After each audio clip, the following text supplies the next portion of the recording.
Welcome to the latest podcast from Clinical Psychology Today. In this podcast, Siobhan Clifford interviews Dr. Colin Gorman, lecturer in Ulster University and CEO of Numa Healthcare, on his journey into clinical psychology and the crucial role of stepped care models with new workforces and new technologies in transforming access to psychological support. We hope you enjoy. So you're all very welcome to the Winter 2022 edition of Clinical Psychology Today's podcast. So for this edition, I'm your host, Siobhan Clifford, and I'm joined this afternoon by Dr. Colin Gorman. So I already know before I even get started that I'm going to do injustice in terms of introducing you, but just a brief I suppose backdrop.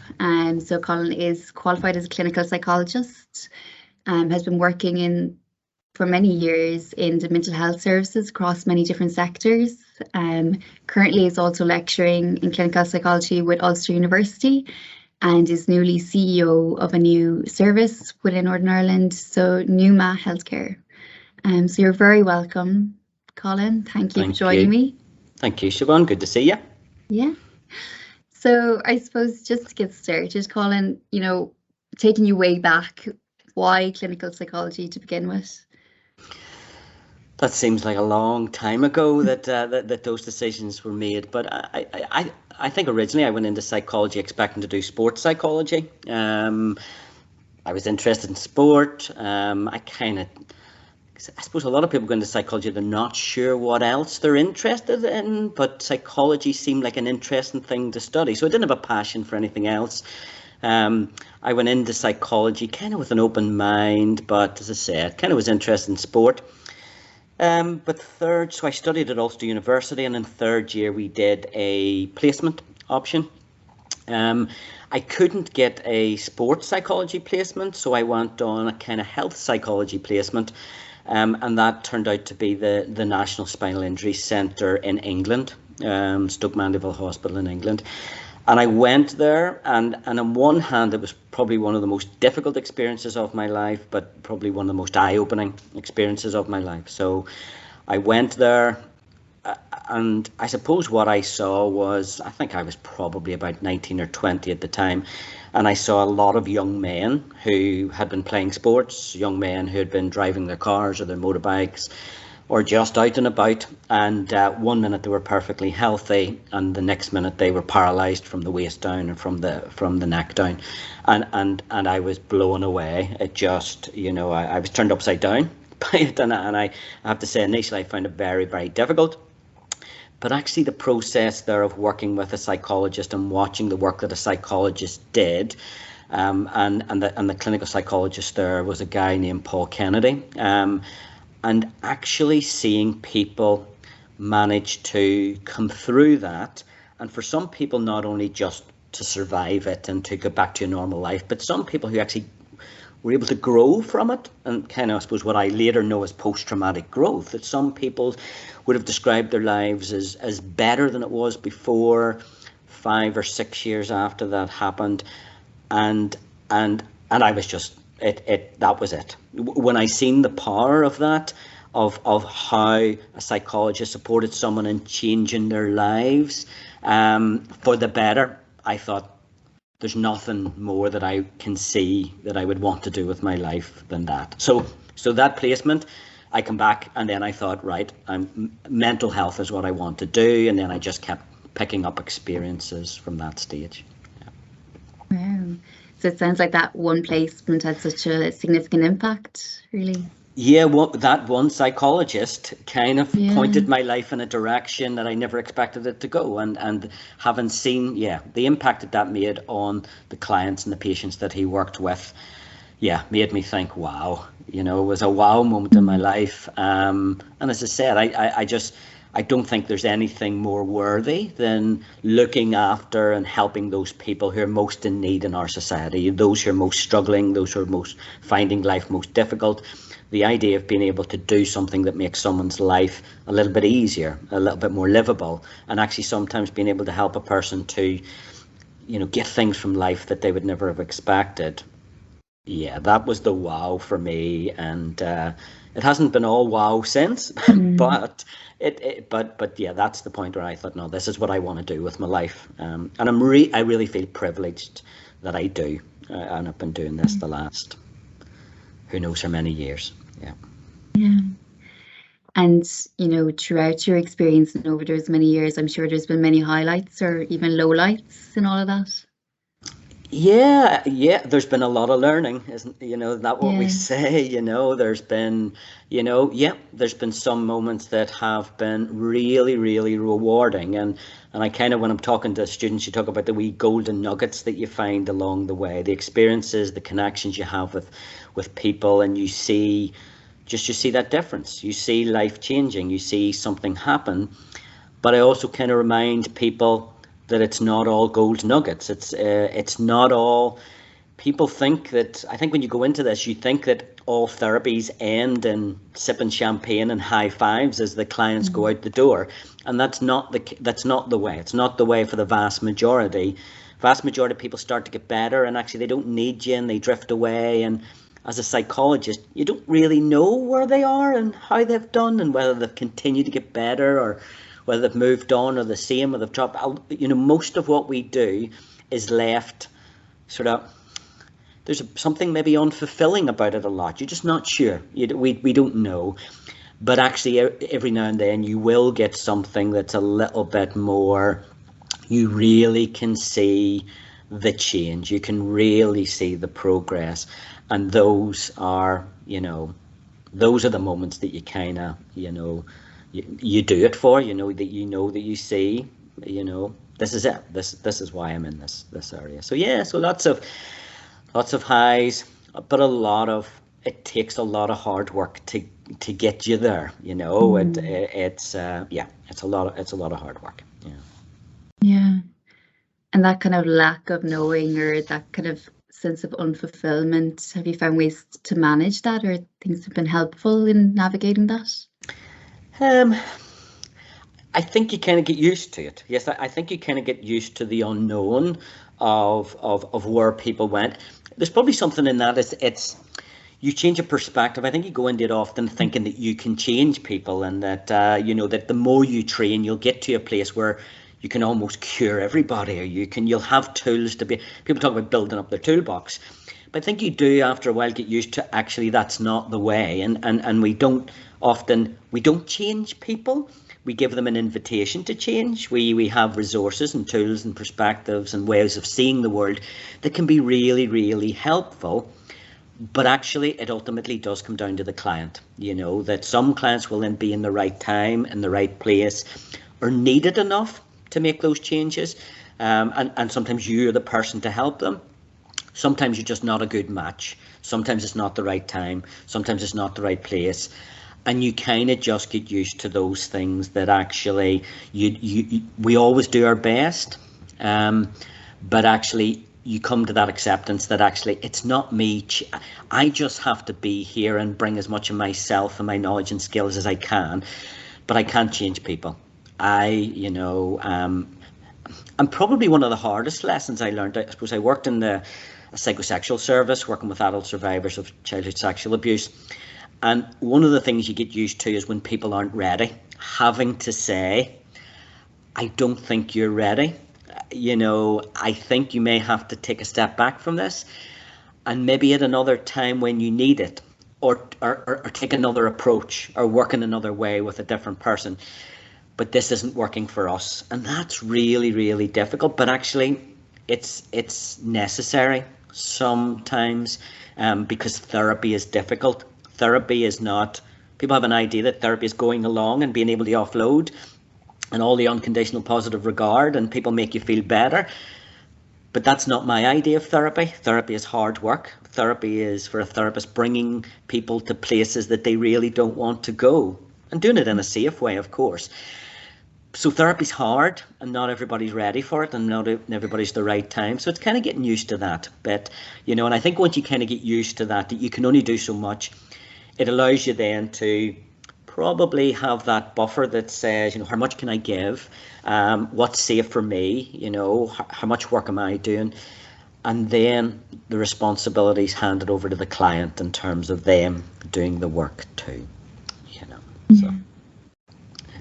Yeah, I suppose, like you said, what kind of came to mind as you were talking there was like that idea of acceptance, but also the flexibility involved in all of that as well. Yeah, well, you do. You build up skills, and you build up confidence, and you build up tools, and you're always learning. And everybody's different. These are things we know, but you kind of have to remind yourself at times. I think students often think, well, you have a lot of knowledge and experience, so you'll know the answer. But again, that kind of misses the point sometimes. That I never know the answer. With no client do I ever know the answer. But I've heard some of my own supervisors and trainers saying this, we don't have all the answers, but we often have good questions or good ways of thinking about things or good strategies or good tools that may be useful to a client. So, it isn't about being the expert in many ways, but we do have something to bring, So it's finding that position that is supportive and therapeutic and puts the client at the center of it, and hopefully we bring something that helps them to shift from the place that they're at, really.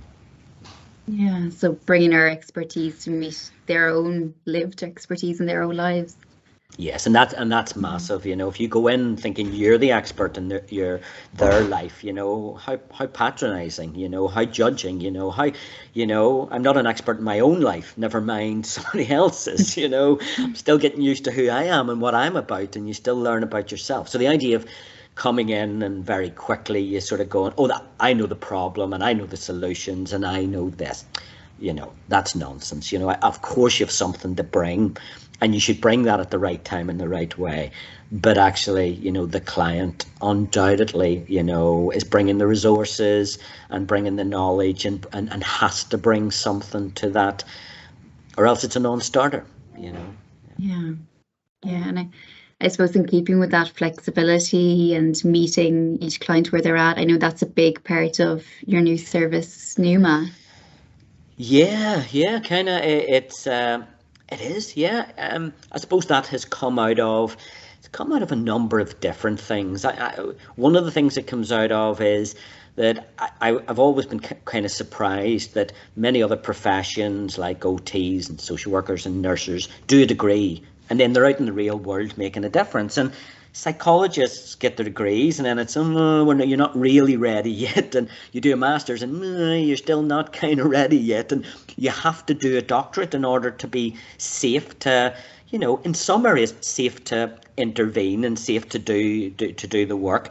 But why psychologists have skills? Psychologists have something to give at different levels, and one of the things, particularly through our master's program that I've been involved in, the Master's in Applied Psychology, we're turning out, I can see that we're turning out students that have so much to offer. We have to be safe about what we do and how we do about it. So things like clinical governance and supervision is really, really important. But, they have something to offer, and there's massive needs within the community. We're never going to, there's never going to be too many people to help people with depression and anxiety and psychosis, and right across from the cradle to the grave, as they say, children with conduct disorders, perinatal issues, right through to dementia. That will never be fulfilled. So the idea that we kind of have a concept of being short of staff, we have lots of staff, we're turning out these fantastic, we can't join the dots with it. We can't say, let's get this workforce out there to actually help people who genuinely are in need, and that we can and that we could find a way of helping them. So the Numa Healthcare came out of that. It's what can we do? How can we find an appropriate vehicle for our psychology graduates? Then on the back of that, the Improving Access to Psychological Therapies program developed in England. And what they did is they prioritised evidence-based practice. So the idea, they were able to show very clear evidence for what we can do at kind of that early intervention level for depression and anxiety. So there was evidence behind it. There was the graduates available. And it's that broader sense that actually we do need a different level of workforce. We can't always continue to do the things we've always do because we've never met the need. So Why would we think as we just keep doing more of the same and actually that we're eventually going to meet the need? So this is coming at it from a different way and saying we do need to have a step care model where actually you do have early intervention. You do have these sort of low intensity interventions at the start that keeps people in work, keeps people in their study, keeps people in their routine, then helps them, gives them strategies to overcome anxiety and depression. We have that. And okay, that's not going to be for everybody. If that doesn't help, okay, a person goes up to the next step of something a bit more complex and probably a bit more expensive, and with maybe a psychologist or a counsellor or a CBT therapist, and then they work through it. But why would you give the more expensive and the more time-consuming and resource-intensive interventions first? Doesn't make sense. So that's what we've done. We've set up this where we employ our psychological well-being practitioners, and what they do is they provide early interventions, what we call low-intensity CBT or guided self-help, to people with mild to moderate depression. And what we've been doing, and it's quite timely because what we've been doing is, for 7 or 8 years we've been doing this. We were teaching people to use telephone, we were teaching people to use video conferencing, and we were teaching people to use supported e-therapy. And these were things actually a small amount of people, would have taken this as an option. But over lockdown and through the COVID pandemic, loads more people found this accessible, started to use it. And actually now, hopefully we're moving out of the pandemic, the idea of people buying into video conferencing as a way of accessing therapy or telephone-based therapy or e-therapy has really, really grown. So there's definitely a need for it. There's definitely a kind of market for it in some way. And we have these very, well-trained practitioners that can offer that service and make a difference. So it's good that we're able to use them at the minute. Yeah. Absolutely. Yeah, and I know, Colin, you've been having these conversations for many, many years, and as you talk about it now, it makes perfect sense. It seems really logical, but I'm sure there have been many barriers and many challenges in getting that message across. Yeah, I think people find change difficult, and the idea of doing something that is a little bit different, a different approach. Yeah, I think a lot of people agree it's a good idea. A lot of people say, because in the IAP service, you can see someone goes to their GP with anxiety or depression, they're seen within 6 weeks. So you have some services in England that 90% of people are seen within 2 weeks. And when you say that to people, there's nobody that I've come across that says, why would you do that? Nobody says that. Everybody says, yeah, that really, really makes sense. And the idea of saying, but actually this is evidence-based, so there's a very, very strong evidence for the interventions that are used. They're based on CBT, so we can show what's working and we can show what's not working, and we can modify the training and modify the approach to based on the backup. And people go, having evidence to say that this does work and doesn't work makes sense. And the idea of saying that actually this is lower cost than other types of interventions, and then people go, yeah, that seems to make sense. And the idea of saying we work with flexible means in a way that engages the person, whether it's a student, whether it's people who have physical health problems that can't get out of their house. And we have these methods that actually access, and people who live in rural locations. Even at the minute, the idea of saying someone who might have to drive, the cost of living crisis, the idea is saying, okay, we can do this over video conferencing, or you might drive in the town, 20 minutes into town, it might cost you, €8 or €10 to park, and, the cost of diesel or petrol on the way back. This appointment may cost you €15-20, and we're going to do, in some ways people might say, well, that's not much, but it is much for a lot of people these days. So can we just do it sitting in the house over video conferencing? Does that work better? It does work better for a lot of people, So those flexible methods and things like that. So I think all the parts of it, people go, yeah, this makes sense. It was just a case of different, because it was new, people just didn't know where it would fit in. Does it fit in GP practices? Does it fit in specialist mental health services? Does this belong to psychologists? Does this belong to CBT therapists? Does it belong? Where does it fit in? And those were some of the frustrations of what we were struggling with. And at the end of it, yes, I got to the stage of saying, look, I think we should just set it up. We should just manage the clinical governance, manage the supervision, manage all the processes, and then, put it out there, and then hopefully services will buy into it. And that's kind of what we've done. Yeah. Brilliant. And, I hear the word managing there being used number of times. It sounds like there's a lot of work involved in that. What has your experience been? Yes, yes, it has. It's a different world for me. You know, I'm a psychologist. I'm used to therapy. I'm used to caseloads. I'm used to clinical governance. But in order to set up Numa, it has been about learning about business and finance and business strategy and marketing plans and these types of things. You know, it has been going outside my comfort zone to create a business around it. And that is a really steep learning curve. But actually, I kind of think more psychologists should do it. You know, I think we kind of have to work in the health service. We kind of have a very narrow way of working, and we kind of get into the way of these things. You know, I've had the pleasure of getting to know this business world, and it's a different type of person that works in these, and they speak a different language, and that's been very useful. But I also have done a lot of the work that I've been doing in setting up Numa has been with a colleague, Professor Maurice Mulvena, who's a professor of computing, and he would be in the side of all the digitization and data analysis and machine learning, and he does all the bit behind the scenes. But actually that collaboration from people from another faculty and people who have kind of different ways of seeing the world has been really useful. You know, I think psychology, we kind of have overlaps with everything, you know, every kind of area within the university, but we don't often collaborate with people from other faculties and other schools, and that's been an eye-opener too, and really worthwhile, because I think we're at a stage that actually we're going to have to draw on the digitization. I think there's so much stuff that's out there in terms of artificial intelligence and the digitization and things like this that could make our lives much easier.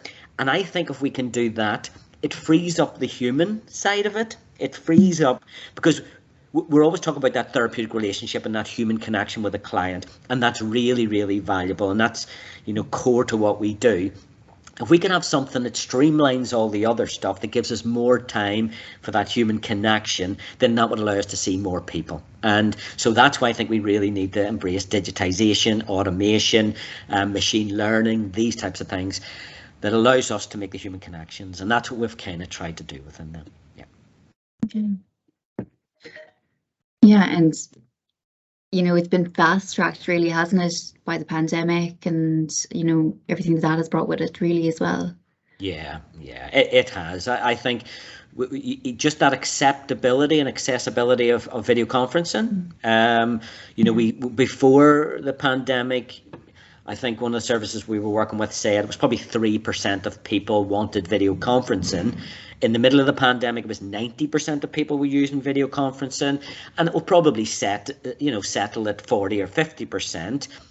But it's definitely being used more, and it is making life more. People traveling to meetings, people moving around places, they don't have to anymore. And actually, one of the groups that people would have if we had said 3 years ago, one of the groups, people over the age of 60 or 70, video conferencing, and people said not a chance. That'll never happen.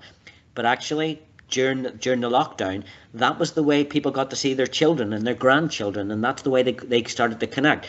So my parents can now use FaceTime. My parents can now, so there is actually a group of people, 60s and 70s, who no one could have imagined that they would have started using these mediums, but actually they're the group that actually are using them much more. And I just think that's amazing. I think that it opens up an opportunity for a group of people who can become very lonely and very isolated, and especially as we come into the winter and the risks of falls and the risks of just being out in the cold weather and those types of things.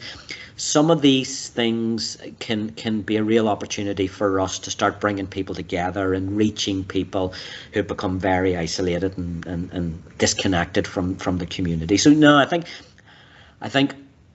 the pandemic gave us such awful experiences, but there are undoubtedly lessons to be learned, and I kind of there's something about growing back stronger and actually seizing opportunities that have been thrown our way by this. If we don't learn from it, that will be such an awful shame. Yeah, and absolutely, it has opened doors, and even that, like you mentioned, kind of accessibility has become much easier for lots of different groups. Yeah, and we got to hold on to that. Yeah, we got to hold on to that and get the best of both worlds. I think when sometimes you go back and people say that approach, I'm not sure I agree with it. Of course, everything within psychology there'll be personal choices. Are you more psychodynamic? Are you family systems? Are you CBT? Are you EMDR? Are you person centered? We don't expect humans to be all be the same. So there will be wee differences. So the idea of it's not about is it right or wrong, it tends to be, well, how many percentage of people would be able to catch with this, And if when we're talking about big numbers of people with mental illness and emotional distress, if we have something that can get 5%, 10%, 15%, 20%, 30%, brilliant, great, that is, that's amazing, if that's 30% that would never have been reached before, great, we should use that. And so we should all be open-minded to possibilities, and we don't have to be, I don't know, arrogant or whatever about one way being the right way. I think there's many ways that can be useful, and if it's useful to help people who are in distress, great. I think we try and make the best of it. Yeah. And I suppose, what are your thoughts or ideas around keeping that, that going, or is just about keeping it in the forefront of our minds as an option, or? Yeah, we seem to have rolled from kind of almost from one cultural and sort of social crisis to the next, So we have the, what's going on in Ukraine, and we have the cost of living crisis and things like that. But it's amazing how resourceful and resilient people are, and it's amazing how adversity can throw up opportunities and bring people together. So, yeah, I think I hope that people can be reminded of the difficulties, the really dark times that we've been through, with an idea of holding on to those things and making sure there's lessons to be learned, and holding on to even just the freedoms that we've got and the choices that we have and the possibilities, while also acknowledging problems. It's not, it isn't the let's be super positive about things. There are problems which should be faced and should be dealt with, and we should take very, very seriously in terms of the cost of living crisis and people struggling to heat their homes, and people struggling to put food on the table. Those are real problems, and they can't be just wished away. And it's not positive thinking that some people think psychology is about. Those need to be addressed at political levels and social levels and individual levels. But there's also something about saying let's also think of the solutions, and let's think of the resources that we can be using in order to make things better. Because we are where we find ourselves. It's how do we move forward, and how do we try to change things for the better. Yeah.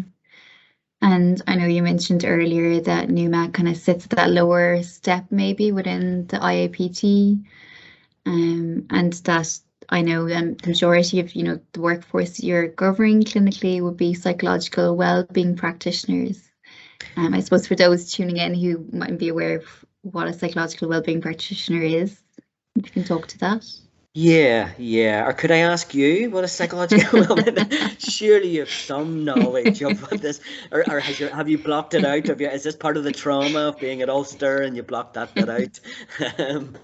But it has evolved, actually. It has evolved in its different contexts. But kind of within Northern Ireland, it is it's part of a master's level qualification. So it's one of the strands in our master's in applied psychology. It's different from the other strands. Some people just do what we call the main route. It's 2 days per week, and it's mainly just lectures, traditional masters as people would see it. But the PWP route would have 2 days on placement, working. At the minute, it's generally in GP practices within the community. They would be there 2 days a week, and in class 2 days a week. So yeah, what they're doing is taking direct referrals from GPs, and it is that first level of, if someone comes in and the GP detects that it may be anxiety or maybe depression is their core presentation, the idea that they go to a psychological well-being practitioner and they're tried on this guided self-help. They're tried on. For me, one of the massive things is about, instead of being put straight on a medication, which I think really sends out a message to people that this is this is to do with brain chemistry, and this is chemical imbalance theory, and this is to do with endorphins, and this is to do with serotonin. If that's the first experience you get of a doctor, that becomes very deeply ingrained in terms of people's understanding of depression or anxiety. I think the idea of, at least when you go to the GP and they send you to someone who says, let's think about this in a kind of more psychosocial way. Let's think about this in the context of your life. Let's think about this in terms of the things that have happened to you. Let's think about this in terms of the way that you perceive those experiences. And let's think about, how you've acted. And let's think about kind of regulation within your life.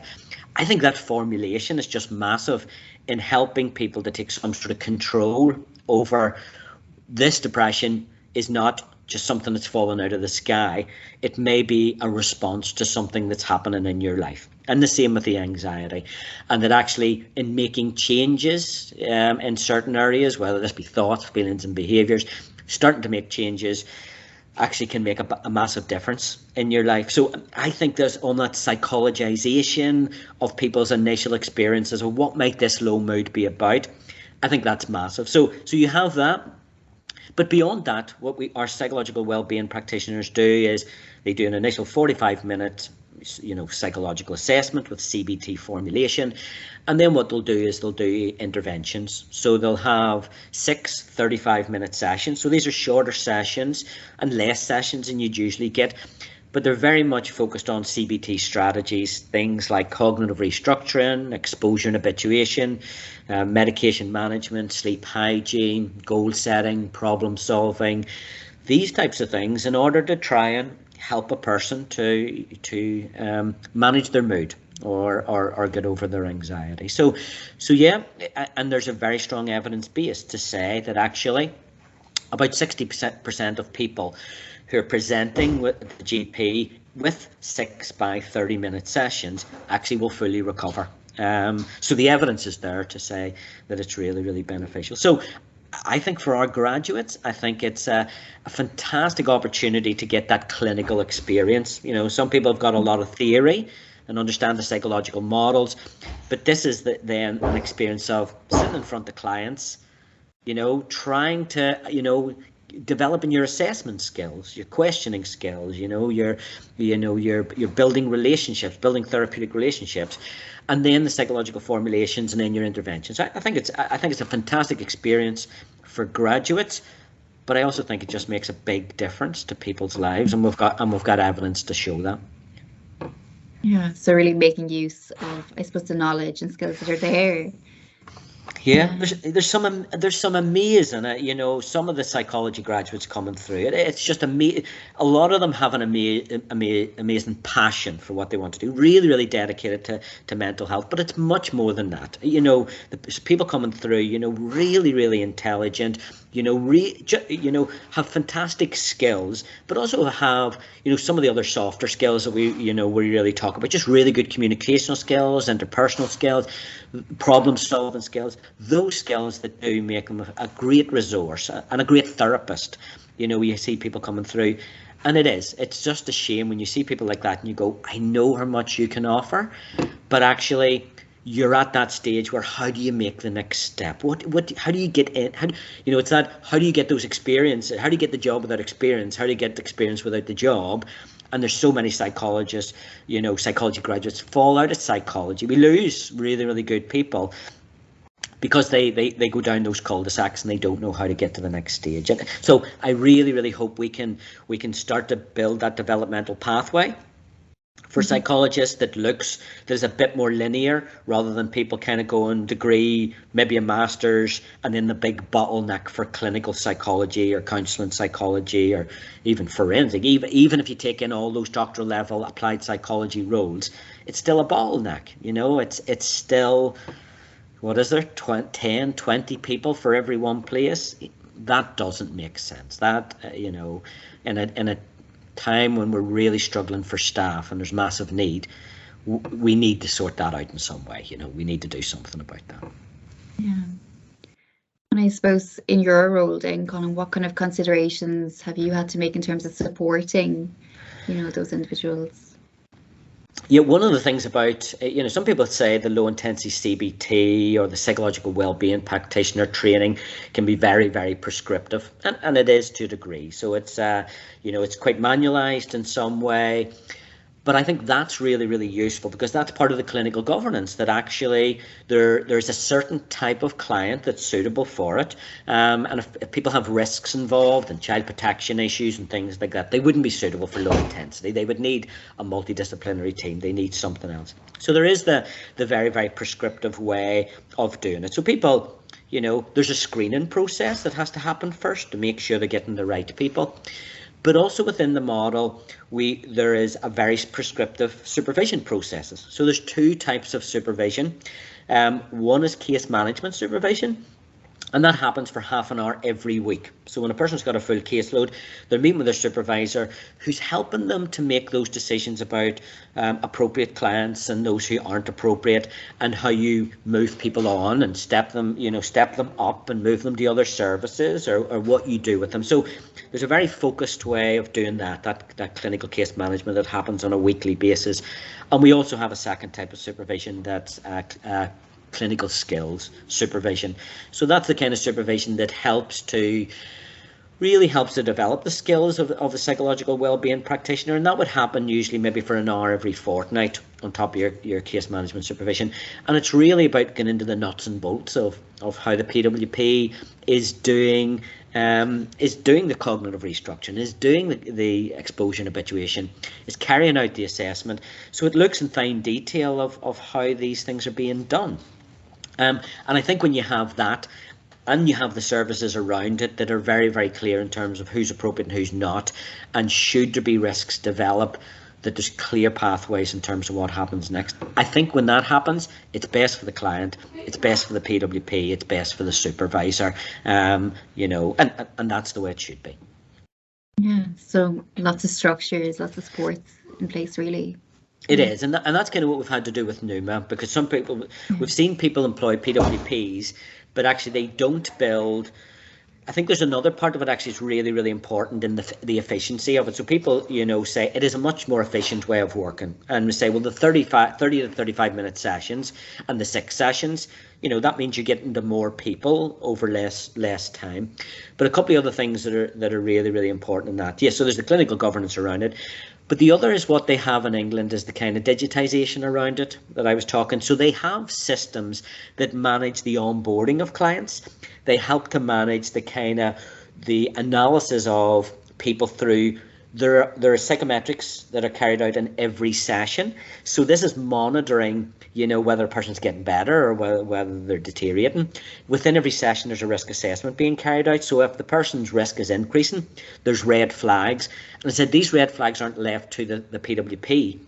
They're digitised. So actually, these set alarm bells ringing throughout the services. So these alarm bells go to the PWP, they go to the supervisor, and then the mechanisms for how you deal with this and where this person needs to go, that is all digitised. So there's an efficiency within the system in terms of using that digitisation, but that also helps then, I talked about earlier, the PWP to use their resources to help clients and also the supervisor.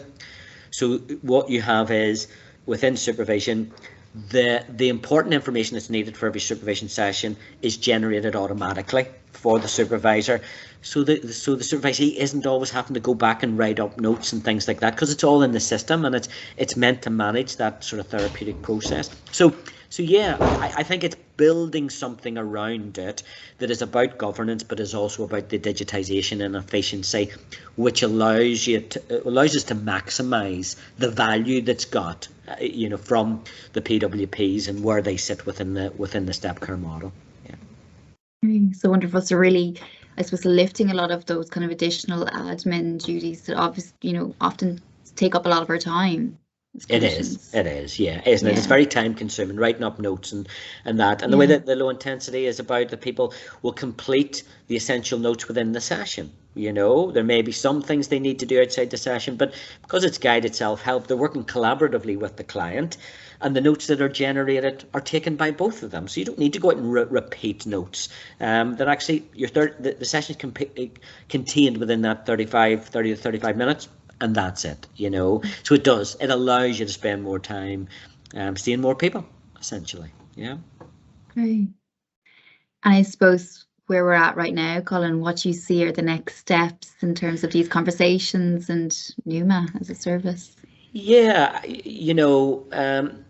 it's there's many places that we would like to go. I think there's many areas that I think child and adolescent well-being is a massive area that again is kind of underfunded, undersupported. I think the whole idea of developing emotional regulation and relationship skills in schools is something that we really need to be thinking about. We really need to be investing more heavily in.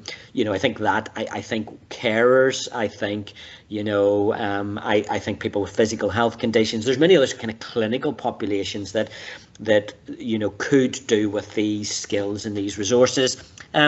For me, I kind of think we're building this out in Northern Ireland. So I think the idea of we're working with a number of services in Northern Ireland. So I would like to be expanding that within Northern Ireland.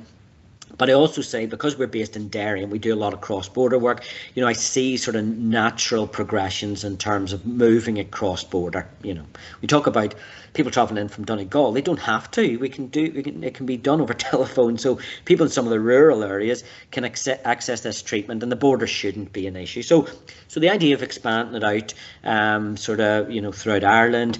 And we've also been doing a bit of work with Silvercloud recently, which is the ECBT group, who are doing some fantastic work. And we've been working with them, again, just in terms of giving options to people. So when they come into the GP, some people might say, well, I don't know if this is the right time, but something like ECBT that they can work through in their own pace, they don't feel the pressure, but actually they may have a coach or a support outside that should they get stuck, they can link into. We're working with Silvercloud with the idea that some of our PWPs may support that type of work that's being done. So again, that's a kind of slightly lower level. Then you might have the PWPs. So I think those are possibilities in terms where we develop, we broader in clinical areas, maybe even geographically we expand. But it's early days, and we're kind of just making sure we get right in what we're doing, and it's all about providing a quality service at the minute. And hopefully the next step is then about seeing where it goes. But I'm all for just being patient and not trying to do too much too quickly. These things take time, and that's okay. I'd much rather that, and we do something really, really worthwhile than rushing into things, rushing into developments, and actually them not really working out. So yeah, so we'll see where we end up going. Watch this space. Exactly. Yeah. So I don't know, listening to you, Colin, I'm excited, by the possibilities, and rather impressed by the phenomenal work that has been done really to date. I could keep you here for hours and hours and hours. But any kind of final thoughts around, everything we've been talking about today?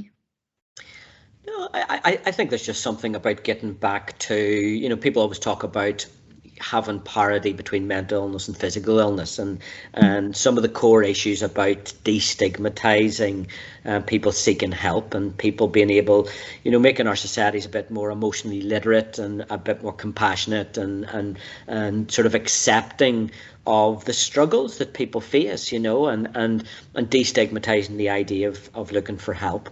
I think that's something that we have to, there's something about resilience, and there's something about getting on with it, and there's something about not complaining about every wee bump in the road. But there's also something about when people are struggling that actually there is help out there. There is evidence-based interventions that can be really, really supportive. This isn't always about analysing your childhood and going back to traumas and really unpacking the past. Sometimes it's about sitting down with someone and saying, where am I? What's going on? Okay, how do I move forward? How do I change something? How do I make sure tomorrow's better than today? So it doesn't, the psychological interventions don't happen to be threatening to people. So that's my hope. My hope is that people see that actually, coming forward and saying, I'm struggling, I need help, and that the services are available, the right service at the right time for the right people does become available, so that we can, I suppose, help each other a little bit more moving forward. But that's kind of my hope, my optimistic hope for the future. Yeah. And possibly somewhere I should have started, Colin, but the inspiration for the name, Numa. Yeah, so yeah, some people get a wee bit, what's that all about? But actually, pneuma means to breathe life into something. So pneuma, yeah, so and it has a number of connotations for me. I came across it somewhere. It's a Greek word. The two connotations it has is maybe that going back to the individual work, the work of maybe working with someone who's depressed or someone who's anxious, and actually their world has closed down, or actually the life is drained out of them. And actually in that individual relationship, there's something about breathing new life into somebody, who has lost their energy, their mojo, that, on that level, I thought it was really, really important, just that impact that depression has on people. But I also thought, we're trying to just come at this from a different angle in terms of the digitization and the evidence base and stuff like that. And it's a different way of coming at mental health services, the thought was about breathing life into mental health services. It's that if we keep just investing money and more money into the same things all the time, the same thing, we're going to get the same outcome. But let's start trying different things. Let's try and mix this up a little. Let's try and that's what it was about, breathing life into mental health services. Take a different way, and that's what Numa is, to breathe life into something. And I think that's hopeful as well. Yeah, it's brilliant. Anywhere you'd like to direct people, Colin, if they want to find out more about your work or about anything we've spoken about today? Well, people can contact me at Ulster University, sort of c.gorman@ulster.ac.uk. We've also got the Numa website, numahealthcare.com, I think.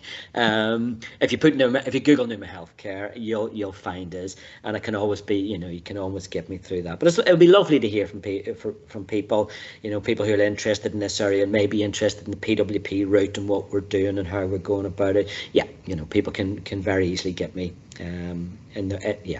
through those email addresses. Yeah. Brilliant. Thank you again, Colin.